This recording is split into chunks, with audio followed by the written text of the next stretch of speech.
Welcome to the final session before lunch. So this session is going to focus on the energy transition and specifically on financing the energy transition. And this really builds off the work that the CCFI has done over the past 3 years or more on clean energy investment and through our partnership with the International Energy Agency, the IEA, and also through the work done by our lead researcher on clean energy, Millie Fomikov. We've done a number of research reports into how more capital can be allocated towards clean energy investment by focusing on how clean energy investments perform relative to other asset classes. And that's been done with the help of the IEA, and we focused specifically in our most recent research published last year on Southeast Asia. And that's led us to focus even further and drilling down into impact in countries such as Vietnam, where we've been able to identify key areas of policy where you can unblock the various hurdles that exist to allow more capital to flow into clean energy investment, whether they're regulatory hurdles, mechanisms such as foreign exchange mismatches, or need for guarantees and other lost capital being provided by multilateral banks, so-called blended finance. So there's a multitude of different areas you can explore in this puzzle. So that's what we're going to be talking about over the next half an hour or so. So we have a panel here to help us do that. We have Ryan Williams on my right here, who's a research fellow at Imperial at the CCFI, and also the chief economist at ENODA. I'm sure he'll tell you more about that in a minute.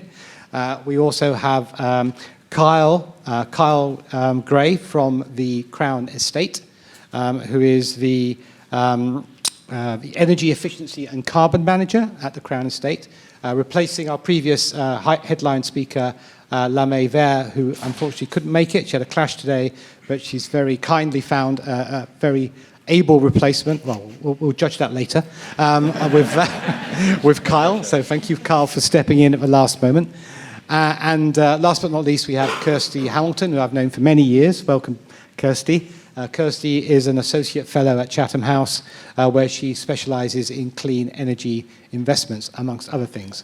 So before we'll start off with Ryan talking a little bit about his research, which he's doing at the moment, around the issues around grid pricing and renewables deployment. But before Ryan, maybe I could just ask you and the other two panelists just to say a little bit more about what you do for context.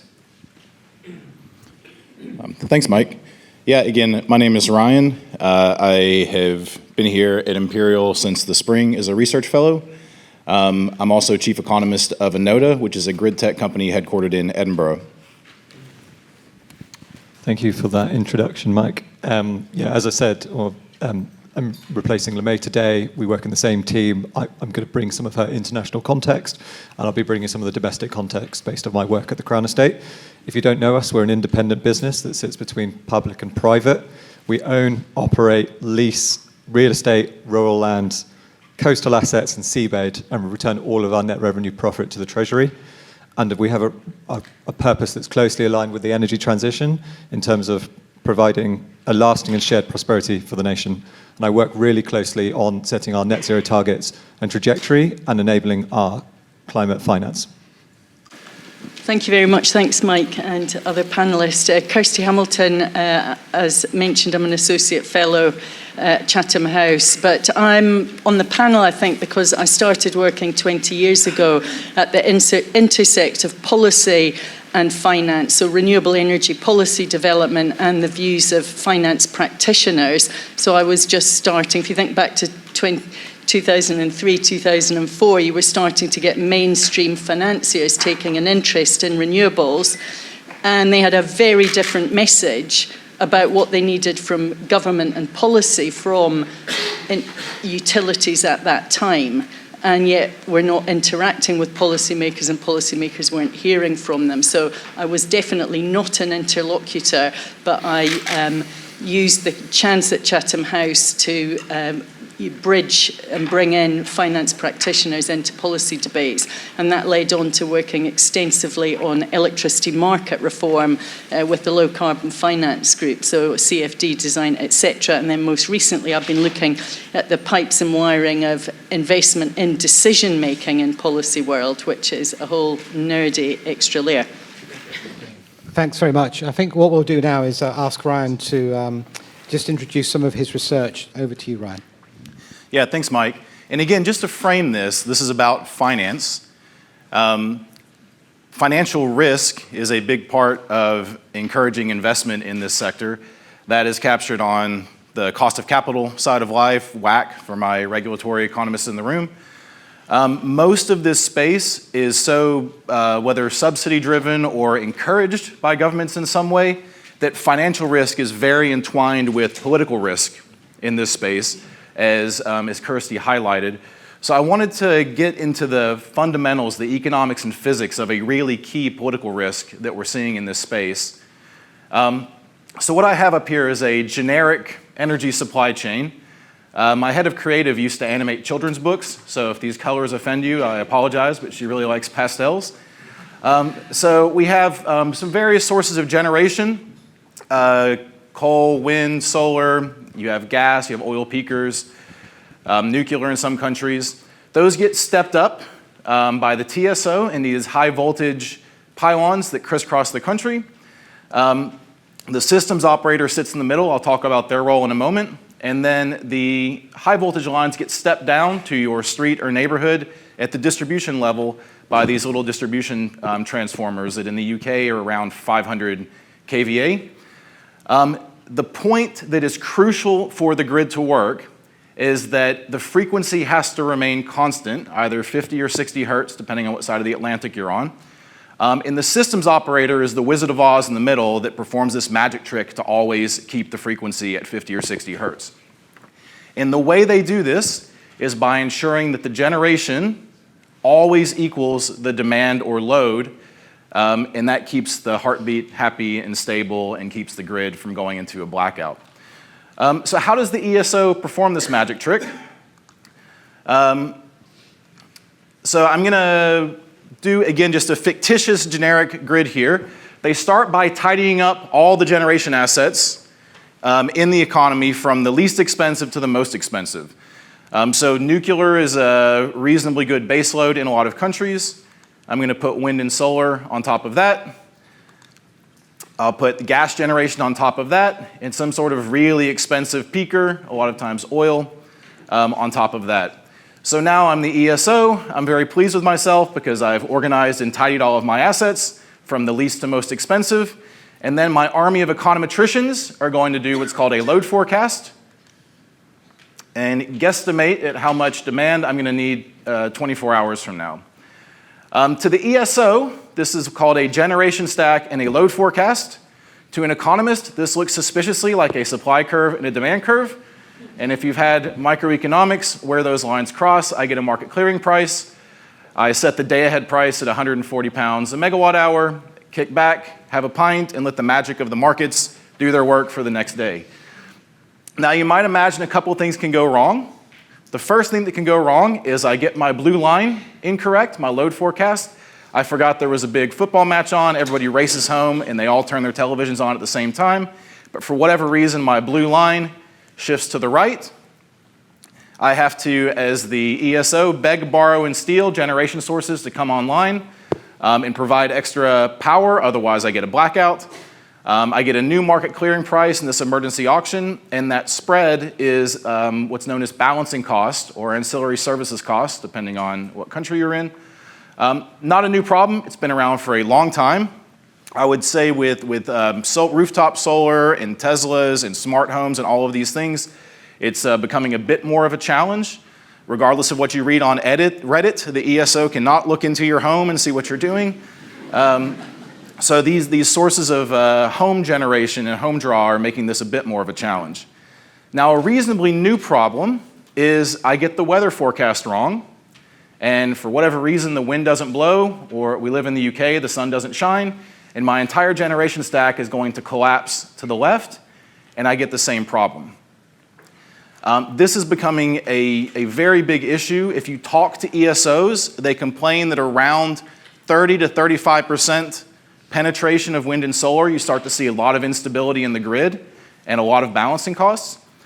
So the last little bit I'll flash up here is an empirical study that we looked at to try to see whether there was a direct relationship between wind and solar penetration and grid balancing costs. So for this study, we had data from 5 countries, UK, Portugal, Poland, Sweden, and the Netherlands. If you ask me why these 5, the academic in me would say this gives me heterogeneity across different types of balancing. The realist in me said this was the lowest hanging fruit. These were the easiest countries to get data for at that time. We do now have all of the EU. That database has been updated, and I can tell you that these results hold for the entire EU sample over a longer time series. But if you look at that second line, through this time period, you see that the average month, we had about 17% wind and solar. The max is 46%, which is a very sunny month in Portugal. And when I regress these, apologies for the colors, what I do get, for the econometricians in the room, I have country fixed effects and year-month fixed effects in here. So that means that anything you might imagine about the UK or Portugal or Sweden that would specifically have something to do with their balancing costs have been absorbed. So I'm isolating just the direct effect of wind and solar on these balancing costs. So I do get a direct effect. You get a little bit of a leveling off and then a skyrocketing with this cube term. So pictures for my non-econometricians. You do see, as anecdotally I've heard from ESOs, you see an inflection point of around 30, 35%, and then these things take off as you turn the dial up to 70%. Why did I turn the dial up to 70%? Well, if you read the International Energy Agency's roadmap to 2050, they have wind and solar at about 70% of the generation stack in that economy. So what they have in mind is a generation stack that looks kind of like this, with some sort of base load and then wind and solar on top of it. The problem is if you get a scenario where the sun doesn't shine or the wind doesn't blow, you get the current reality in South Africa, which you get an SMS message saying we're going to turn your power off in 15 minutes for 4 hours, so quickly save everything and light the candles. So the point is you need some sort of flexible balancing asset at the top of this stack to get to this world. And I will point out, if you can get to this world, this is what policymakers are often talking about. The marginal cost for wind and solar is so much lower than for fossil fuels that this is the holy grail if you can get there, but you need some sort of asset to balance the grid on top of this.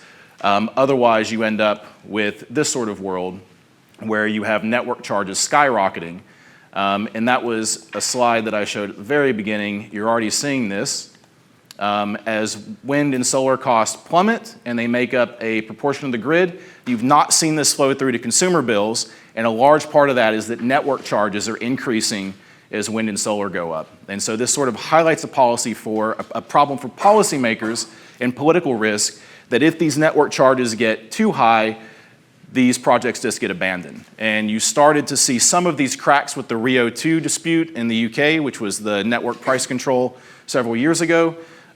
There was sort of a backdoor understanding by Westminster and Ofgem and the energy networks that prices were going to go up, and nobody wanted to be the one holding that bag when the public sorted out this was going to happen. And so you're starting to see cracks, not just in the UK, but in a lot of countries where these grid instability issues are causing a lot of political issues. So I'll stop here to go to questions. I've got a couple other slides hidden in the back if CFDs or anything come up, but you can explain a lot of these issues with these supply and demand curves. Thank you, everybody, and thanks, Mike. Thanks, Ryan. Thank you.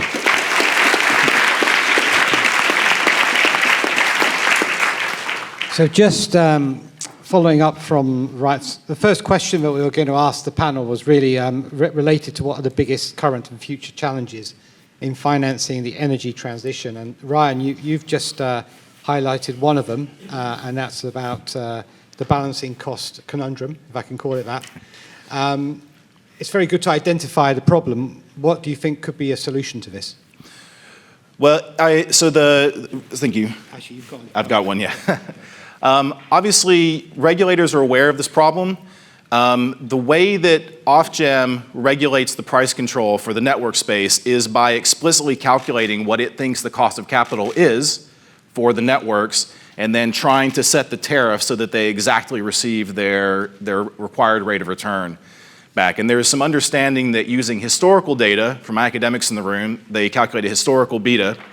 That historical risk is not representative of the future risk going forward, and so they've built in, for the moment on the investment side, investment credits to try to encourage smart grid, green grid, these things. But the problem is nobody really knows how to calculate a WACC for the next 5 years because we don't have the future data. So I think there is this challenge in trying to estimate future risk when all we have access to is historical data. Kyle, maybe I could ask you the same question. I mean, one thing is identifying the challenges, but any ideas on how they could be tackled? Yeah, I think from this perspective, we're talking about energy generation, and it's obviously got to be backed and balanced with storage mechanisms. So we can talk about seasonal storage, we can talk about intermittent storage. I think the challenge with seasonal and intermittent storage, and then comparing it to generation, historically generation has been the source, and historically that's been the main area of investment. And I think for investors today, and if we're talking about risk perception, they're not sure whether the market's going to move to large-scale storage funded by the ESO, or whether it's going to be solved through market forces through local houses. So if you're talking about the South Africa context, a lot of local homeowners have moved to local battery storage. So they're resolving a market or an ESO issue, but that makes it quite difficult for technology companies or investors to determine should they be investing in large-scale battery storage or storage items, or should they be investing in small-scale storage. So I think from that perspective, that's a risk perception issue to identify what are the key drivers and what's pushing this. So some clarity from that side would be really helpful from an investment perspective. And I think linked to that is the sort of currency exchange risk, especially in South Africa, for example, when they're borrowing in dollars, but they're converting into local currency, and that could potentially cause debt issues, and especially for their revenue in the long term, where they might not actually getting the returns they're expecting. Then they're not going to be able to pay off their loans in the appropriate manner, and they're not going to be able to use the profits from that to invest in future energy technology. So that's probably some of the key challenges I've identified. Pass on to Kirsty. Yeah, thanks very much. I'll take a step back, partly because this week a lot has been said about energy transition and climate in New York. So I think in general, to be very obvious about it in one way, the challenge at the moment is pace, scale and geography. And by geography, I don't just mean a topic that's coming up on the panel about EMDE or emerging market developing economy investment, which is definitely falling way short of global average, but also scale, local community, the interaction between national scale, local scale, and in fact pulling up some of the topics that you were mentioning. I'll just say a couple of things, again, very general. In tackling that bigger picture, I think it's not very helpful. So I'm going to do not very helpful and more helpful. Not very helpful, I think, is focusing on large volumes of capital. So there's a lot of modelling that says, how many trillion we need this week or that. I don't think that's decision useful for delivery when you're looking at energy and system policy. So I think more helpful is having data and metrics and processes that help you get to the right tier of detail for the problem that you're actually trying to solve. So that sounds very simple, but it's actually very complicated, especially if you start looking at heat and things like that, which I know Kyle's an expert in as well. And then alongside the right tier of detail, and there's a complexity in that the right tier of detail for a policymaker and the right tier of detail for people in the finance sector don't always line up. In fact, that's the tiny little interface I've focused on, and after 20 years, it's still not obviously lining up that well, or not consistently. And then I think there are other interface issues. I mean, one that is getting rightly a lot of airtime, which is fairness. So how do you secure fairness or just transition, if you want to use that term, in your decision making? And underneath that is really transparency. So I'm sure we can discuss that more if we've got time or not. So they're some of the things that I think we need to get to if we want to focus on delivery. Thanks. Maybe just to carry on the focus on emerging markets, if I may. There's been some research done about what particular mechanisms could help unlock capital for the energy transition in developing countries. Carl, you mentioned about the foreign exchange mismatch. There are plenty of others which we've identified. Do you want to comment a bit further about what could be done or what you've seen from your perspective, or maybe from Lame's perspective? Yeah, I can definitely comment on that in terms of a sort of global and a domestic context. I think in terms of the foreign exchange challenge, I think it's around can those markets, those international markets, develop their own local currency exchanges, and how can those be developed in a way that can provide the capital to those innovative technology providers to reduce that risk and enable investment. I think one of the key mechanisms we've seen in the UK recently is sort of blended finance mechanisms. So in terms of providing public-backed and combination with private capital to attract investors. One example of that is the Mayor of London's Energy Efficiency Fund, that is sort of like a mechanism in that sense that is enabled to supply low-carbon infrastructure. And a recent example is Zenobē Energy, where they've effectively a provider of energy charging infrastructure for low-carbon buses in London. But that investment just wouldn't have come from a private market, because it's an emerging market. They don't know whether the confidence of moving to the EV market is still unclear, and whether the charging is going to come from, like I say, small scale for individual homes, or whether it's going to come from large scale infrastructure. And in addition to the sort of ESO challenge around, is the grid capacity even going to be there to be able to provide that large scale charging infrastructure for whether it would be EV charging for small buses and buses, or whether it be for ports to charge vessels. So I think a blended finance mechanism is really useful. I'll hand over. Yeah, Kirsty. Yeah, thanks. I think I'll just add a couple of things. One is more general and the other is more detailed. The more general one is, I think it's always going to be a package of policy and public finance. And in some places, many emerging markets, which I don't really want to speak on behalf of, I think it's going to be far greater on the role of public finance, public budgets. But nevertheless, it's a package. And so I've not been a big fan in general of having separate investment plans unless we know what they actually mean. Even for the UK, what does an investment plan mean if what you need is energy policy plus public finance, in other places public finance plus policy context, even for off-grid and things like that. So that's a general point. And the other one is the role of MDBs, multilateral development banks and development finance institutions. I'm sure there are people in this room that know far more about it than I do. But if you look at the work that Hubert Danso from Africa Investor has done, looking at the leverage rates, they're not $1 to 10, it's more like $1 to cents. And therefore, there's a whole debate about that, but how we factor that in to being able to put the public finance piece in place, and a whole lot of issues about, national debt and other things. But I think we're going to have to, tackle those. And I don't know what's come out in New York on that, but I'm sure others here will be able to help us with that. I'd probably like to bring the conversation back to more innovation and looking forward in terms of what can be done. Innovation in the context of industrial and regulatory innovation. So maybe this is a question for you, Ryan. Especially on the regulatory side, you're very involved in regulatory committees and groups. I know that you contribute to these things. So from your perspective, how do you see regulatory innovation helping with the financing the energy transition? How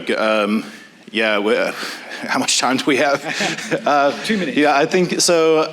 Broadly, especially in Western governments, there is an understanding that to encourage investment from the private side, something has to be done to lower the risk profile. So you've seen, if you've read what was previously Bay's now DBT's REMA consultation, a lot of those policies, either explicitly or implicitly, are trying to give more certainty to investors in this space. So CFDs are an example of this.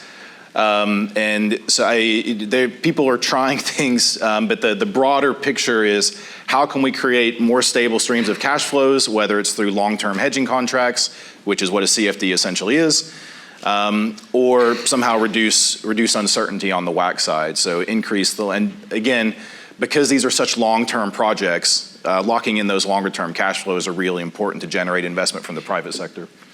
Thank you.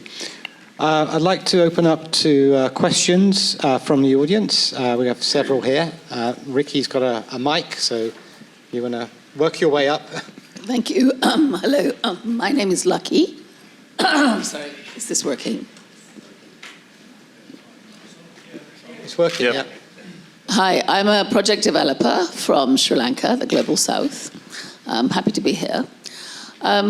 Question for you is, does anybody have an opinion about transition credits and retiring of coal plants to facilitate financing of renewable energy in developing countries?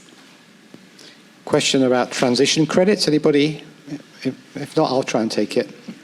Okay, so for those of you who haven't heard about transition credits, this is something that's been developed, as far as I know, through Singapore. The idea behind this is that you have managed phase out of fossil fuel plants in countries like Indonesia, Philippines. These are plants which are relatively new and efficient, sometimes 10 years old. So it's not really economically viable to retire these plants or decommission them without some kind of economic incentive, let alone social incentive as well, bearing in mind the just transition. So the initiative set up by Singapore about a year ago was that the financing for the managed phase-out of these coal plants would be facilitated by the ability to generate transition credits. So if you retire your plant early, you would generate transition credits, which then could be monetized and traded on the exchanges. Singapore Exchange being the one in question because it was set up in Singapore and backed by the Singaporean government, in the sense that if you're a Singapore domiciled corporate and you buy these transition credits, you can offset some of your carbon tax liability as a result of that. So that's what it is. Whether it's a good idea or not, I think it remains an open debate. I think it's early days. It's only just started. The Philippines have got 2 pilot plants in phased retirement. I think from our perspective, having been involved with the Singapore Green Finance Centre, closely seen this develop, and with the backing of the Monetary Authority of Singapore and the financial ecosystem that Singapore currently has, I mean, there's a good chance that this could be pushed forward and facilitate the generation of transition credits. Whether they'll be sufficient to monetize sufficient funds to incentivize fossil fuel early retirement remains to be seen. But I think it's an innovation which is welcome, because without these kind of innovations, it's going to be very hard to transition to low carbon energy in developing countries. There needs to be innovative types of mechanisms like transition credits for this to happen. So from that perspective, it's welcome. Whether it works remains to be seen. Right, questions. Ricky has one there. Hi, thank you for your presentation. I had a question for Ryan. I was wondering why, given the lower costs and low intermittence of nuclear energy, it doesn't take up a larger portion of the electricity mix forecast in 2050. Is it more of a financing issue, for example, in developing countries, or more like a public perception issue? No, so and again, those supply and demand curves were fictitious, just for examples. The International Energy Agency report was written pre-COVID, and I think you've seen a lot of development on the nuclear side since then. But I'd point out that even in France, they are also having issues with balancing costs, and the reason is that you can't turn down nuclear very easily either. So you need something flexible at the top of the generation stack, because actually for the ESO, too much power is just as bad as too little power, and that's why you're seeing negative spot prices and weird things like that in financial markets. It's because there's too much power on the grid, and the ESO has to pay people to take it off, basically. So you need, even in France, there's an issue because when they have low demand periods, they either sell it to us through the interconnector, or you see negative spot prices. Can I just ask you about skip rates, Ryan? Because there's been a lot even this week in the FT about where battery storage is available but is being skipped over by grid for a variety of reasons. Do you see that in the mix? Yeah, so it's to participate in balancing markets, the ESOs have a set of requirements, and actually National Grid has 4 different balancing markets that you play in. And so for my understanding, I don't work for National Grid, but in the UK, you need a capacity of 3 megawatts to participate. And if they can't provide that at that moment, they'll be skipped over. So in batteries, the business model is we're finance people here, you buy low and you sell high. And so if they haven't fully charged and it doesn't make sense to discharge at that moment, they'll be skipped over or passed in the queue. Skip rates, new one on me. There's one over here. Hi, my name's Tony Rook. I'm from Howden Insurance Group, so this probably sounds like a loaded question, but can you comment on the role of insurance? Because often it's seen as the Cinderella of the finance. We talk about bank credit, we talk about equity debt, but we don't really see insurance talked about in the role of de-risking this financing of the transition. Didn't mean to make all those people go behind me, by the way. We do have a whole panel on this topic later, so but we can see if anybody in the panel wants. Yes. I think insurance probably takes one of the key places in de-risking going forward. I think insurance has been brought in too late in the development of projects to date. I think in a real estate context, from an energy transition perspective, if I'm talking sort of PV and the risk of fires or EV batteries, if you effectively come to the insurance providers earlier in your development, you can get the insurance companies comfortable with that product, and therefore that development is more likely to go ahead. Whereas if you do your design independent of the insurance companies and could come to them too late in the design process, they can say no, not because they don't think it's a good idea, but just because they haven't been given sufficient time to do their due diligence. And so I really think it's a key and essential part of de-risking some of the more sensitive and innovative technologies. Hello. Yes. Thank you very much for your talk. I have 2 questions. The first one on exchange losses. And you did talk about using blended finance, development finance, and all that. But even with such finances, there are still components that countries are still susceptible to exchange rate losses. Do you think it's time we start thinking about structuring these finances in local currencies, especially in emerging and developing markets? That's the first question. And for the second question is just, I think, September 13th, the UN Secretary General's panel on critical energy transition minerals released some 7 guiding principles that are supposed to ensure an equitable and justice in the mining of critical minerals.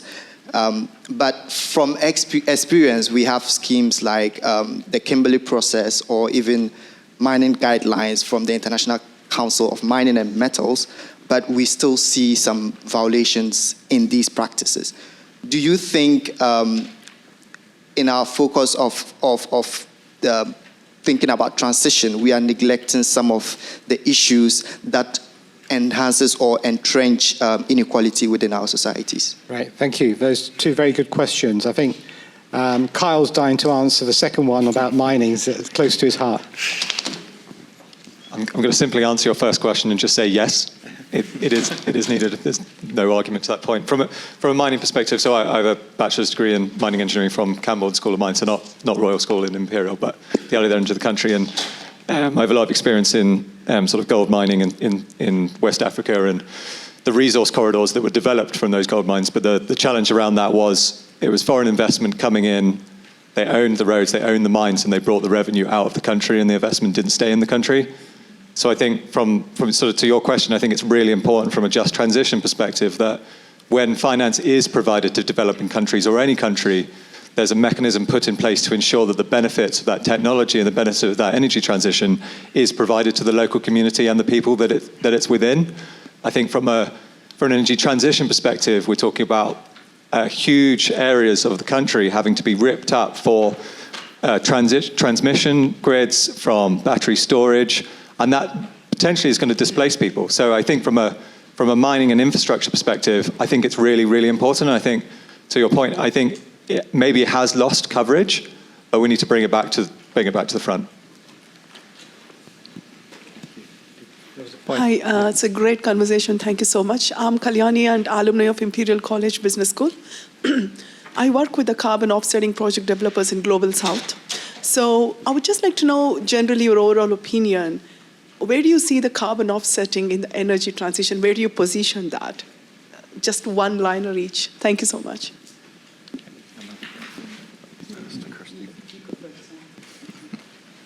The way that we're approaching it first as the Crown Estate is, when you go back to first principles in terms of transition and 1.5 degree alignment, is abatement first. Really got to focus on how do we reduce emissions, not by making decisions that actually make the activity that you're doing more efficient, not by effectively redistributing what you're doing to take advantage of like energy transition and the decarbonization of the grid. So as long as your business is focusing on that first, in terms of the carbon market, I think it goes back to my previous point. We need to make sure that the benefits and the money that's being generated from that carbon market in the global south generally goes back to those local communities. I don't think there's a perfect solution. I think by 2050, we need to, if we reduced our emissions by 90% by 2050, we need that 10% of high quality carbon offsets. That won't exist if we start developing those markets in 2049. That has to be started to develop now, but that doesn't mean that there's not going to be problems between now and then. We know that the voluntary carbon market has its challenges. We know that there's been previous carbon offsetting schemes that have been shown to be not valuable from a carbon perspective, but you've got to look at it from a social impact and community perspective. A lot of the money that might not have necessarily created high quality carbon offsets, but that money has been used for nature recovery efforts in certain countries. It's been used for providing local community regeneration. So I think in terms of the energy transition, we can't just consider carbon. We've got to be considering a full holistic view of sustainability. Yeah, thanks. I think Mike encouraged us to disagree with each other, so I'm not fully disagreeing with Kyle, I hasten to add. But I think the offset in general, I was surprised it didn't come up on the biodiversity panel a bit more. It's predictably controversial, so I don't think there's anything new or surprising about the controversy of has arisen in the voluntary carbon market and even carbon markets more generally. That doesn't mean there aren't very well-formed projects, but speaking unusually enough to someone sitting in an African country working for a very local governance organisation, they were, overwhelmed with how to navigate this international market that looks like it's promising everything, but completely unclear how to engage with it. And then I think there's another set of issues. It's not necessarily what you're asking, but just in general, about trading between uncapped, fragile, terrestrial carbon ecosystem and geologic carbon. Basically, you can't really do it with integrity. But it's going on at the moment, the cat's out the bag. But I think the risk issues around some of those credits are not going to go away. That's a personal view. Right, I think in the interests of time and our stomachs, I'm going to call it a day for this panel. So thank you very much to Ryan, Kyle, and Kirsty.